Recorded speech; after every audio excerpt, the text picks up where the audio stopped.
धेरै भाउ नखानु है, बल्ल बल्ल पाएको केटीले पनि फेरि भाउ नदेला अनि थाहा पाउनु होला नि, सिङ्गल बस्नु होला नि। बात त सही है। हजुरमा के छ? हजुरमा त सबै थोक छ नि। होइन होला के हो? अरे कहना क्या चाहते हो? युट्युब फ्यामिली, टिकटक फ्यामिली जति पनि हुनुहुन्छ नि उहाँहरूले चाहिँ मलाई धेरै सपोर्ट गर्नुभयो कि।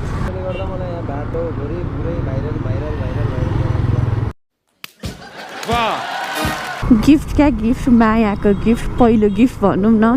मेरो चाहिँ उहाँ सरसँग भेट कहाँनिर भएको र मैले फर्स्ट टाइम चाहिँ कहाँनिर उहाँलाई देखेको भन्दाखेरि, हेलो गुड मर्निङ साथीहरू। सो आज चाहिँ म कहाँ जाँदैछु भने हजुरहरूलाई गेस गर्नलाई धेरै टाइम नलाग्ला। सो म चाहिँ अब जाँदैछु अभियसली क्रसलाई भेट्न।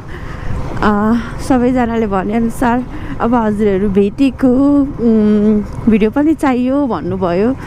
आज चाहिँ फाइनली मेरो फर्स्ट डेट भनौँ, फर्स्ट डेटै त होला नि, फर्स्ट डेटको लागि म चाहिँ जाँदैछु होइन।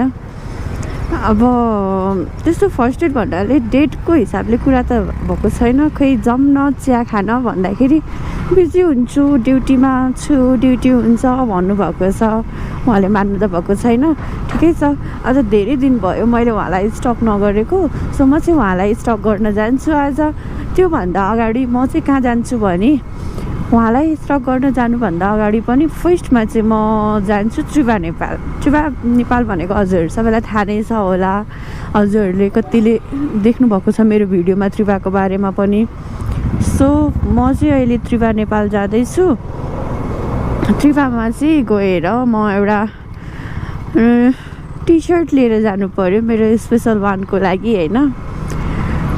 गिफ्ट क्या गिफ्ट, मायाको गिफ्ट, पहिलो गिफ्ट भनौँ न। कहाँ आएको दाजु, यसरी नआउनु न। अब म फर्स्ट गिफ्ट लिएर जानु पर्यो एउटा टक्कसँगले। सो त्यही भएर म चाहिँ अहिले त्रिभामा जाँदैछु। अब फेब्रिकहरू कस्तो छ के छ भनेर फिडब्याक पनि पाउँछु, आफ्नो मान्छेले लगायो भने जेन्युन रिभ्यू पनि आउँछ।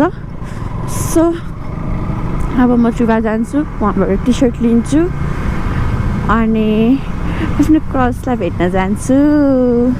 भविष्यमा मोडल त त्रिभाको लागि उहाँलाई नै राख्नुपर्छ कि क्या हो, सोच्दैछु है म यस्तो कुरा पनि।